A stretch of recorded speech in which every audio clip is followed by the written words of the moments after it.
The bipartisan Anti-Semitism Awareness Act will probably pass the House because of these protests. It was going to anyway. This was guaranteed to. This is again exactly the same as any previous like federal effort to crack down on quote unquote anti-American dissent. This time they're just using it with like they're doing like idpol language, you know? The House is expected to vote Wednesday on the bipartisan Anti-Semitism Awareness Act, a vote that comes amid heightened concerns over anti-Semitism, journalistic malpractice, with Israel at war with Hamas, and as pro-Palestinian protests have sprung up on college campuses across the country. The bill would mandate that when the Department of Education enforces federal anti-discrimination laws, it uses a definition of anti-Semitism put forward by the International Holocaust Remembrance Alliance. And what would that definition be exactly? Critics of the bill argue that the definition is overly expansive and could lead to censorship issues. What is the exact language of it? In a letter to representatives, the ACLU wrote, federal law already prohibits anti-Semitic discrimination and harassment by federally funded entities. H.R. 6090 is therefore not needed to protect against anti-Semitic discrimination. Instead, it would likely chill free speech of students on college campuses by incorrectly equating criticism of the Israeli government with anti-Semitism.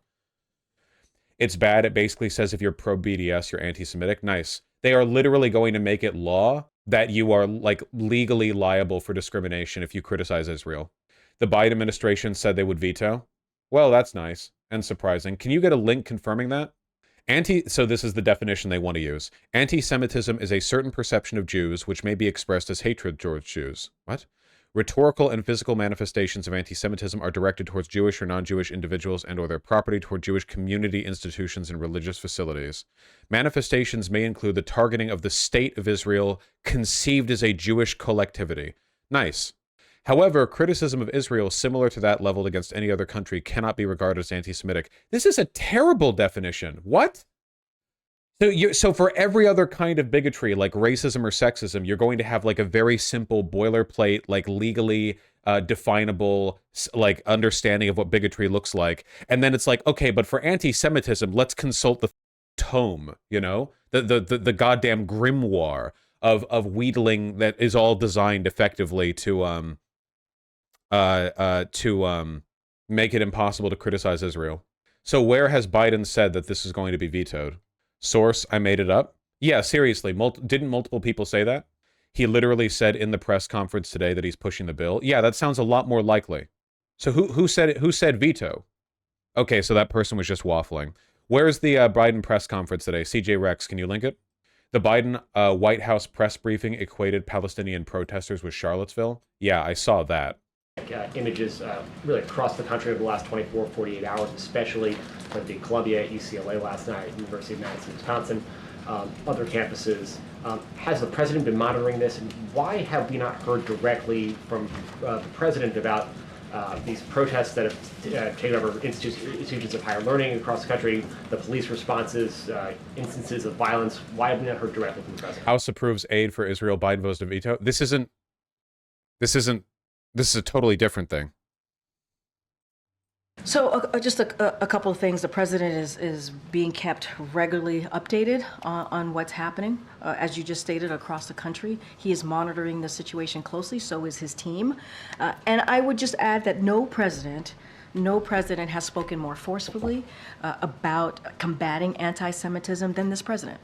Let's not forget, in 2017, he was very clear what we saw, the anti-Semitic vial that we saw in Charlottesville, on the streets of Charlottesville. He called that out. He called that out. And one of the reasons he stepped into the 2020 election is because of what he saw, is because he wanted to speak out and speak against what we were seeing. Hey, I hope it makes you American Jews feel super safe that the Biden administration is equating pro-Palestinian protests to literal neo-Nazis marching, you know? That's definitely not a disingenuous weaponization of your victimhood to further a political agenda. This country at that time, democracy was under attack, our freedoms were under attack, and we're still fighting for that today, obviously. But he hasn't just done that by speaking, as you heard from my top readers. In private sector to really speak to this and deal with this. Good, Gabe. Thanks, Corinne. I wanted to follow up on a previous question that was asked, and respectfully, you didn't quite answer it. The question was, why hasn't the president been more forceful in talking about the protests. You talked about how he's talked about anti-Semitism, but specifically on the protests, why hasn't the president been more forceful in that? Why hasn't the president of the United States dedicated more time than he already has to condemning peaceful student protests against genocide? You know, why isn't this being taken more seriously? Shouldn't we spend every moment talking about this? Isn't this threat to U.S. hegemony something that should be extensively discussed?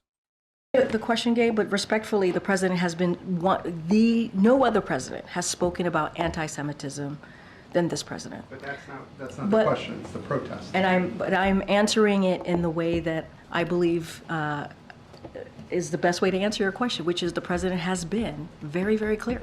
He's been clear about this. He's taken action. He put forth a strategic plan to deal. I hate this lady, man. She is so goddamn insincere. Jesus Christ. I prefer the previous White House press secretary, the redhead. Like, oh my God. At least it felt like, I don't know. Yeah, I don't like her at all.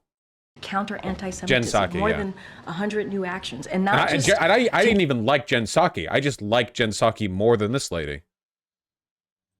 Actions, but is actions that across the administration. This is a whole of government process, right? We have the Department of Homeland Security that's involved. We have the Department of Education that's involved. We want to make sure that we are dealing with this not just. The White House views anti-Semitism as synonymous with the protests as a whole. That's no. I was very clear about there's a small number of students who are causing the disruption. And I've been very clear about that. And we have to make sure that we create a safe environment. A safe environment is created for students to learn, for students to be able to go to graduation. I've been very clear, a small number of students. So maybe the specific question yeah, is, sure. What is the White House, how does the White House view the protests themselves, the causes behind them, the frustrations behind them? Does the White House view those as legitimate? So, look. Top line here, every American has the right to peacefully protest within the law. That is something that we believe. Seizing buildings, taking over buildings is not peacefully protesting. I think we've been very, very clear about that. That is not peacefully protesting. Students have the right to attend class and feel safe and feel like they are in a safe campus environment. That's what we It's really cool how, like, liberals are now doing the exact same talking points that cons did back during the George Floyd protests. You know, that's super awesome. I love how back then most liberals were on the line of, like, you know, yeah, like, there's some violence and turmoil, but altogether the broader protest speaks to a real point. And the conservatives were like, no, it's not peaceful. Look at this burning building. And now, like, the narrative is switched, and you know, the liberals are, like, doing the exact same thing. It's almost like they're completely shiftless and spineless and have no real principles, and that liberalism is a blight on the values that it is meant to represent, and the adherence to civility in a selective sense is only used to impede progress when it can actually be achieved, or when it threatens U.S. hegemonic interests. You know, liberals might be bad. I don't know. Want to see. And I've also said over and over again, we believe that it is a small percentage of students who are causing this disruption. And they're causing a disruption that that really takes away from students' academic experience. Might take away for some their commencement experience. You know, I gotta say, I feel like the academic experience of a student is probably significantly heightened by being part of historic protests, you know? Can you imagine in retrospect saying this about the civil rights protests or the Vietnam War protests? Like, oh yeah, man, you know, the experience of being a student in the 1960s was really being destroyed for those guys on account of all of the anti-Vietnam War protests back then. You know, they really just didn't get their money's worth out of the experience. Which is supposed to be a really important day for many of these graduates. Aw. The commencement's been canceled by the university. How sad for the students. Aww. If only the university hadn't done this. Hey, how are the commencement ceremonies in the Gaza universities going? Out of curiosity, how are they doing? And so, at the same time, we're going to continue to underscore that anti-Semitism should be called out. It is hate speech. Wow, and that so should brave. not be allowed, not on college campuses, not in communities, not in the political discourse. And so, been very clear about that, and we're going to continue to do so. In terms of, you know, the causes that are driving these protests, the frustration with the war in Gaza, frustration with U.S. support for Israel in this offensive, does the White House view the drivers of these protests as legitimate? That's a good question. I think that's a good question from the media. We believe and understand that this is a painful moment for many. I hate her so much. God, I know her job is impossible because the job of the press secretary is to lie anyway, and this is just like a very transparent subject to lie on, you know? Like this is like there's like the normal threshold for disingenuousness, and then there's this, and it's very, very difficult to like manage this, but like Jesus Christ. Communities. We get that. I mean, we say that over and over again. That's We why the hear you. president We and senior see White House you. officials here have had multiple conversations with members of those communities to hear from them, to listen to them. And we also believe people have the right, Americans have the right to peacefully protest. That is part of what She's not going to answer. She's not going to answer. freedoms here in America, that's what it all means. It is important to be able to peacefully protest within the law. To gauge how this is going, literal Nazis are defending the counter-protesters. Yep, Literally, like, Nazi accounts are gleefully talking about, like, crackdowns on the protesters. A lot of Nazis are not really that anti-Israel for two major reasons. For one, Israel is effectively a, like, ethno-state, like, a fascist ethno-state engaging in a genocide, and they see that as aspirational. And secondly, they correctly recognize that support for Israel is like a broad right-wing coalition in America that has very little to do with, like, anti-Semitism. The American right and left have both signaled it pretty clearly. You can be super anti-Semitic and also be pro-Israel. That's the default state of a Zionist. Zionism, in practice, is often extremely anti-Semitic, and the right wing, which openly cavorts with Nazis, is very pro-Israel. There's no relationship between these factors. So for that reason, if you're a Nazi, like, you can be anti-Semitic and continue to, you know, sort of attack anti-Israeli protesters. Hate speech should not be allowed. We should condemn that. That's what this administration has always been So she just won't. She just refuses to answer. Yeah. consistent about and clear about, and we're going to continue to do that. Go ahead. Thank you, Corinne. Incredible cowardice, honestly. By the way, this is also a sign of weakness because she knows that she can go one of two ways on this. She can either say, the Biden administration understands the concerns of the protesters, which would be bad for them, or she can say that they don't recognize the concerns of the protesters, which would be bad for them. Any answer makes them look bad because their behavior is so bad. This is a completely untenable issue for them. There's no, like, optical road forward. They're losing the battle. Americans are more and more critical of Israeli behavior, of American policy with regards to Israel. You know, yeah. Except no answer looks even worse. Yes, but they'll default to the cowardly option when possible. The Democrats will lose in 2024, and it'll be because of their actions on this issue. If Biden loses in 2024, I don't want to hear a hint of blame to the left. Sorry, the left is full of insufferable people. I acknowledge this, but the Democrats are fully, like, committing seppuku over this one. No. Yeah, no.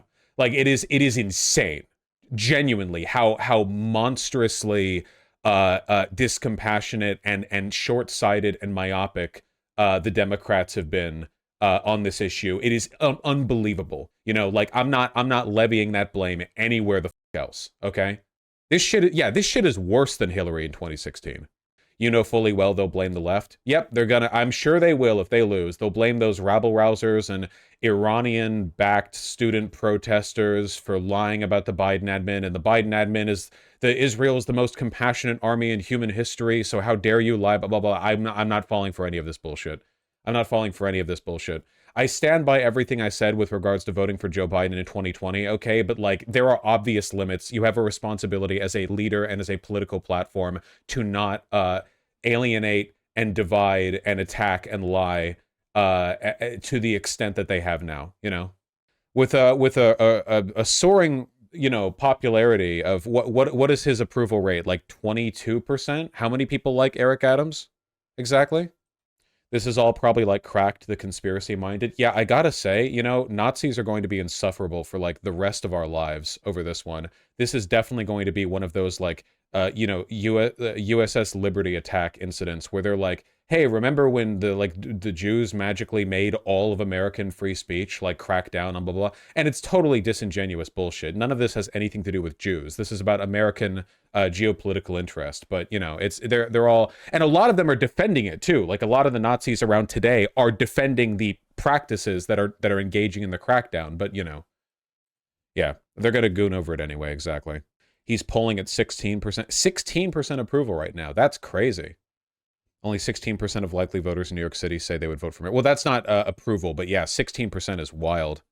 28% approval. Okay, nice. Job approval, 28. Only 16% would vote for him again. Nice, nice, nice. Nice, nice, nice, nice, nice. Give UTD a shout out. You know, guys, could you tell me what the university is? Like, I know for some of them, but not, I don't know all of them.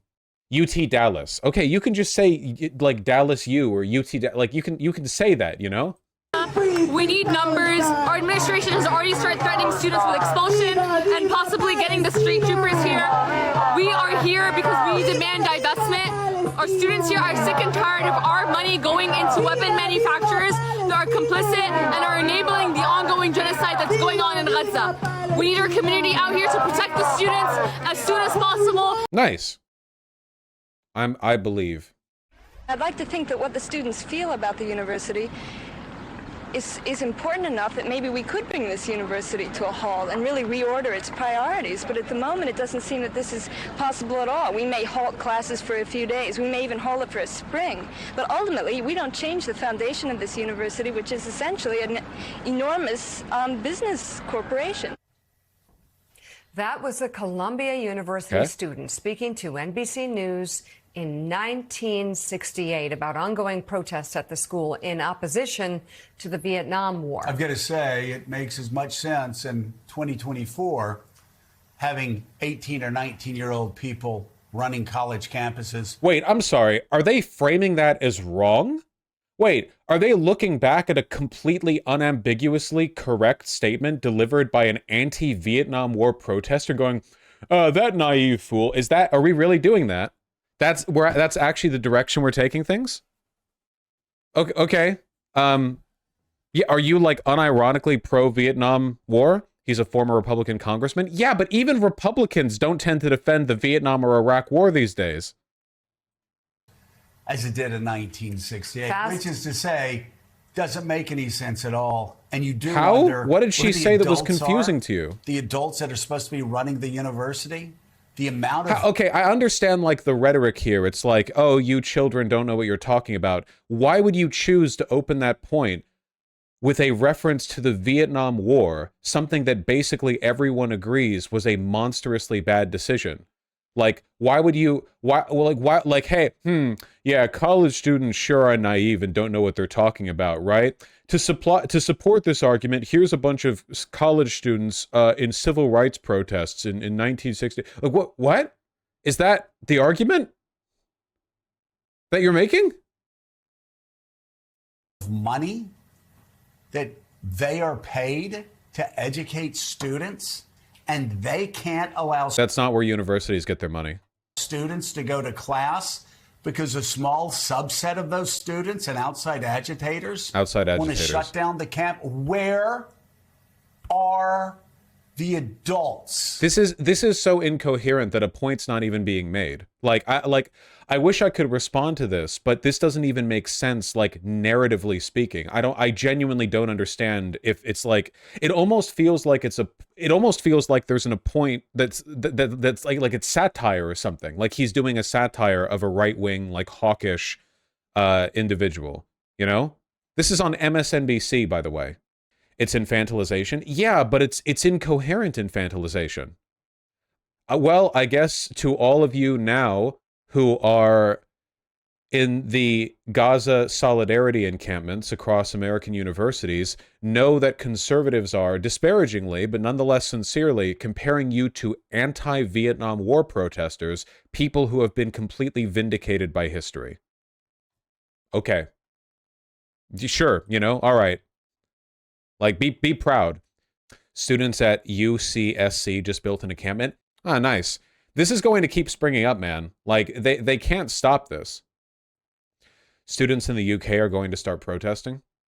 Yeah, I'm telling you, man, there's a very real possibility that the massive crackdown and media dishonesty, like most young people don't get their news from CNN or MSNBC, where talking heads will lie to them about the content of these protests, you know? They get it from the internet. And in this case, the internet is educating them correctly on the matter, at least relative to mainstream media. And on the plus side, UK police don't have guns. They just have truncheons and very tall hats. Statement from the president of Columbia University. It's going to take time to heal, but I know we can do that together. I hope we can use the weeks ahead to restore calm, allow students to complete their academic work, and honor their achievements at commencement. We also must continue with urgency the ongoing dialogue on the important issues that have been raised in recent months, especially the balance between free speech and discrimination, and the role of a university in contributing to better outcomes in the Middle East. Both are topics where I hope... Who is this meant for? The protesters are going to be seething about this. This isn't going to... Like, genuinely, like, who is this meant for? Utterly incompetent messaging here. It would genuinely be better if President Minouk Shafik had said, like, haha, you losers, get copped. Like, that's it. Genuinely. This is going to piss off everybody, you know? The right wing, you know, like Mike Johnson, who showed up at the campus to deliver a fascist screed along with his butt buddies, you know, they're going to think this is weak on it. You know, the actual students are going to be angry as hell. Ineffective corpo answer.